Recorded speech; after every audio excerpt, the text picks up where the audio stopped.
Hello दोस्तों, आज हम मैजिकल वर्ड के पार्ट 23 को एक्सप्लेन करेंगे। साथ ही तो जैसे कि पिछले एपिसोड में हमने देखा कि फेंग और लिंजुआन दोनों की मैग्नम से फाइट करते हुए काफी ज्यादा बुरी हालत हो चुकी थी, लेकिन तभी अचानक इन लोगों का पीयरलेस स्पीड एक्टिवेट हो जाता है, जिसकी वजह से इन दोनों के जख्म पूरी तरीके से हील हो चुके थे और इसके बाद ये दोनों एक दूसरे के साथ दोबारा से मिलकर मैग्नम के साथ फाइट करना शुरू कर देते हैं। अब आगे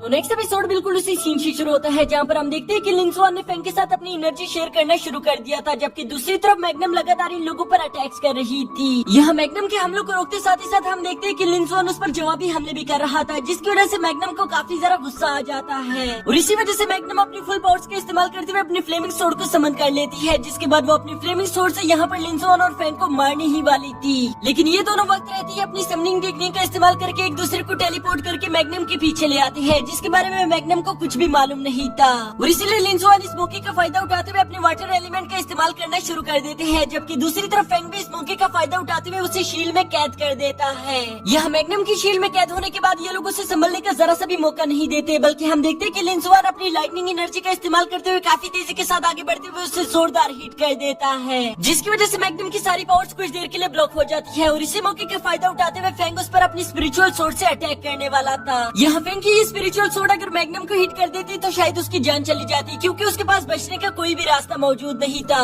दूसरी तरफ बाइचेन भी ये बात अच्छे से जानता था, इसलिए हम देखते हैं कि बाइचेन काफी तेजी के साथ टेलीपोर्ट होकर मैग्नम के सामने आ जाता है ताकि वो स्पिरिचुअल सोर्ड को वहीं पर रोक सके। यहाँ पर ऐसा करके बाइचेन ने मैग्नम की जान तो बचा ली थी, लेकिन साथ ही साथ वो कहता है कि तुम लोग काफी ज्यादा स्ट्रॉन्ग हो चुके हो, मुझे माफ करना जो मैंने तुम लोगों को कम समझा। ये सुनकर तो फेंग और लिंजुआन दोनों ही काफी ज्यादा हैरान हो गए थे, क्योंकि उन्हें लग रहा था कि शायद अब हम दोनों को बाइचेन के साथ फाइट करनी होगी, लेकिन इन लोगों की किस्मत काफी ज्यादा अच्छी थी, क्योंकि हम देखते हैं कि बाइचेन वहाँ पर हाथ उठाते हुए कहता है कि हम दोनों हार मानते हैं, जो सुनकर उस कंपटीशन की होस्ट और वहाँ पर मौजूद सारे लोग काफी ज्यादा हैरान हो गए थे, क्योंकि उन लोगों को यकीन ही नहीं आ रहा था कि आखिर बाइचेन इतनी आसानी के साथ हार कैसे मान सकता है। लेकिन दोस्तों, जैसा कि हमें पहले से ही मालूम था कि बाइचेन ने कहा था कि अगर तुम लोगों ने मैग्नम को हरा दिया तो तुम लोग जीत जाओगे, और वो अपनी बातों का बहुत ज्यादा पक्का है, इसलिए वो यहाँ पर हाथ उठाते हुए कहता है कि मैं हार मानता हूँ। जो सुनकर वो कंपटीशन की होस्ट फौरन से उसके पास आ गई थी। वो बाइचेन से कंफर्म करते हुए पूछती है कि क्या तुम सच कह रहे हो, तुम लोग यहाँ पर इतनी दूर आकर हार मानना चाहते हो, जिस पर बाइचेन उससे जवाब देता है कि हाँ, हम लोग हार मानते हैं, और ये कहकर बाइचेन अपनी मैग्नम को लेकर वहाँ से जाना शुरू कर देता है। अब यहाँ बाइचेन के हार मानने की वजह से वो कंपटीशन की होस्ट फौरन से लिंजुआन और फेंग के पास चली गई थी, जहाँ वो उन लोगों से कहती है कि मुबारक हो, तुम लोग इस कंपटीशन के चैंपियंस बन गए,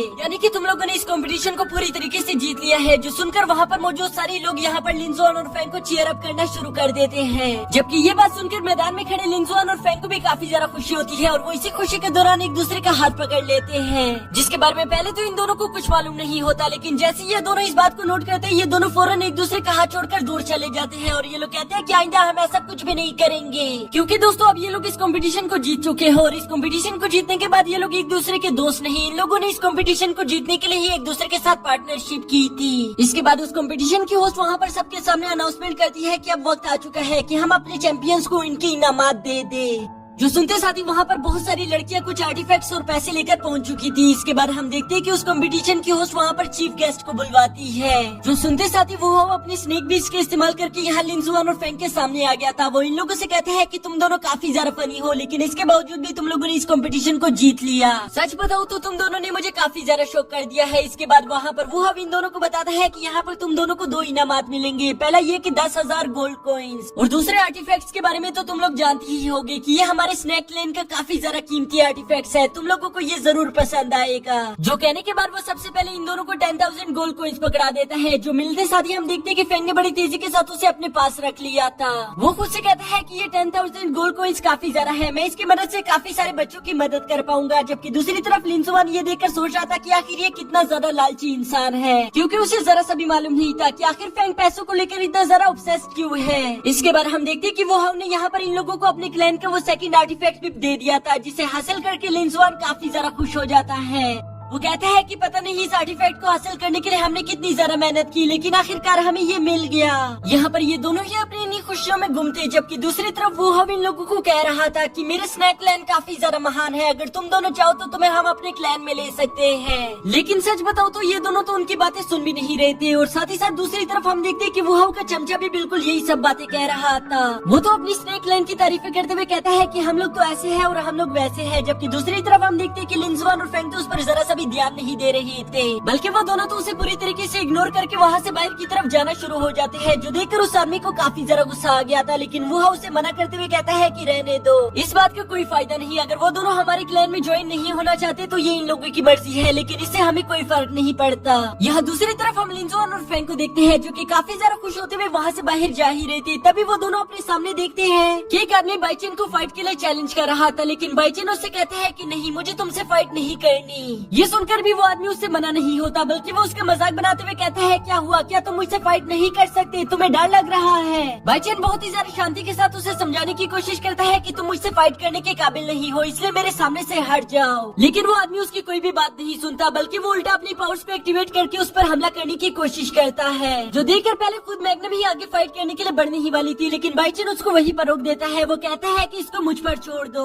जो कहते साथ ही हम देखते कि बाइचेन ने अपनी 2 उंगलियों को हवा में उठाकर अपनी कुछ पावर्स को इस्तेमाल करना शुरू कर दिया था, जिसकी वजह से वहाँ चारों तरफ अंधेरा फैल जाता है, जो देखकर वहाँ पर मौजूद सारे लोग काफी ज्यादा डर गए थे। साथ ही साथ हम देखते हैं कि वहाँ पर कुछ डार्क वेव बड़ी तेजी के साथ आकर उस वॉरियर की सारी पावर्स छीन लेती है, जिसकी वजह से हम देखते हैं कि वो वॉरियर फाइट करने के काबिल नहीं बचा था। और यहाँ पर बाइचेन उस वॉरियर को हराने के बाद वहाँ से आगे की तरफ दोबारा रवाना हो जाता है। यहाँ बाइचेन की रियल पावर्स का एक छोटा सा नमूना देखकर वहाँ पर मौजूद सारे लोग काफी ज्यादा सहम गए थे, जिसके बाद हम देखते हैं कि सीन शिफ्ट होकर एक अजीब से आदमी पर आ गया था, जो कि अपने गार्ड से कहता है कि उन लोगों ने अपनी चाल चल दिया, वक्त आ चुका है कि हम लोग भी अपनी चाल चल दें। यहाँ पर हमें नहीं मालूम कि आखिर वो किसके बारे में बात कर रहा था, लेकिन इसी के साथ हमारा ये एपिसोड यहीं पर खत्म हो जाता है। पर दोस्तों, इस वीडियो को खत्म करने से पहले मैं आप लोगों के लिए नेक्स्ट एपिसोड का ट्रेलर भी एक्सप्लेन कर देता हूँ, जो कि ऑलरेडी रिलीज हो चुका है। तो दोस्तों, नेक्स्ट एपिसोड में हमें देखने को मिलेगा जब लिंजुआन और फैंग यहाँ से जा रहे होंगे, तभी लिया उन लोगों का रास्ता रोक लेगी, जो कि इन दोनों से कहेगी कि मुझे तुम दोनों के राज के बारे में मालूम हो चुका है। साथ ही साथ वो यहाँ पर अकेली नहीं होगी, बल्कि वो अपने कुछ गार्ड्स को भी लेकर आई होगी, जिसके बाद वो अपने कुछ मैजिकल वेपन्स का इस्तेमाल करके लिंजुआन और फैंग को कैद कर लेगी। वो इन दोनों से कहेगी कि मुझे अच्छे से मालूम हो चुका है कि तुम दोनों के पास वो पेयरलेस बीड मौजूद है, तो जल्दी से उस पेयरलेस बीड को मेरे हवाले कर दो। अगर तुम दोनों ऐसा नहीं करोगे तो मैं तुम दोनों को यहाँ से जाने नहीं दूंगी। लेकिन जैसा कि हम अच्छे से जानते हैं कि फैंग और लिंजुआन कोई ऐसे इंसान नहीं जिसे कोई भी आसानी के साथ रोक पाए, तो इसलिए वो दोनों कुछ न कुछ करके खुद को वहाँ से छुड़वा लेंगे। जिसके बाद हम देखते हैं कि वो दोनों उसी आर्टिफैक्ट का इस्तेमाल करके खुद को पेयरलेस बीड से अलग करने की कोशिश करेंगे।